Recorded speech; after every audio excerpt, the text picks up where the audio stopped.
Ésaïe chapitre 2. La parole qui fut révélée à Ésaïe, fils d'Amoz, sur Juda et Jérusalem.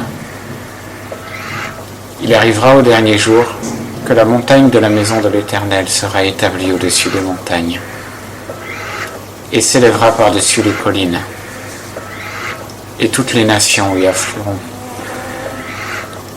Et plusieurs peuples viendront et diront : venez et montons à la montagne de l'Éternel, à la maison du Dieu de Jacob.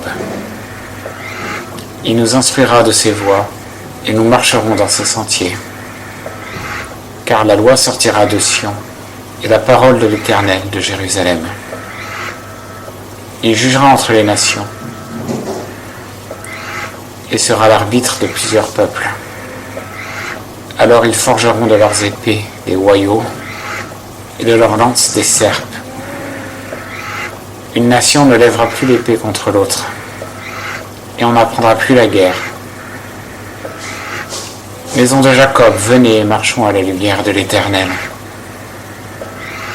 Car tu as rejeté ton peuple, la maison de Jacob, parce qu'ils sont pleins des pratiques de l'Orient et adonnés à la divination comme les Philistins,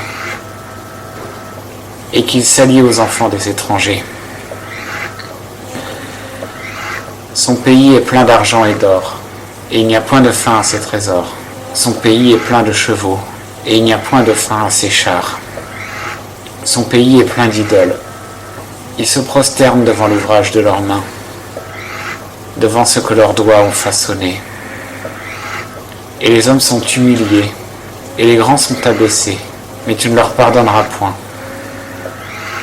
Entre dans les rochers et cache-toi dans la poussière pour fuir la frayeur de l'Éternel et la gloire de sa majesté.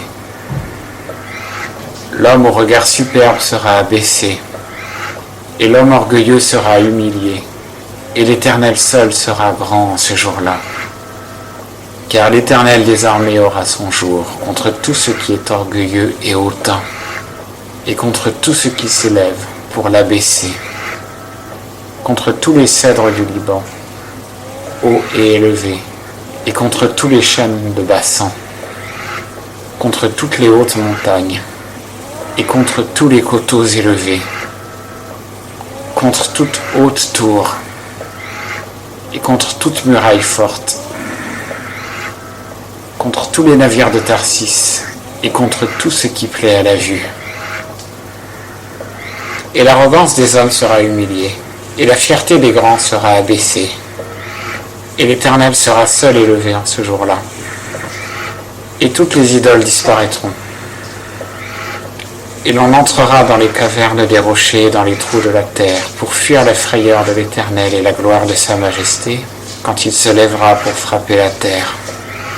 En ce jour-là, l'homme jettera aux taupes et aux chauves-souris ses idoles d'argent et ses idoles d'or, qu'il s'était faites pour les adorer.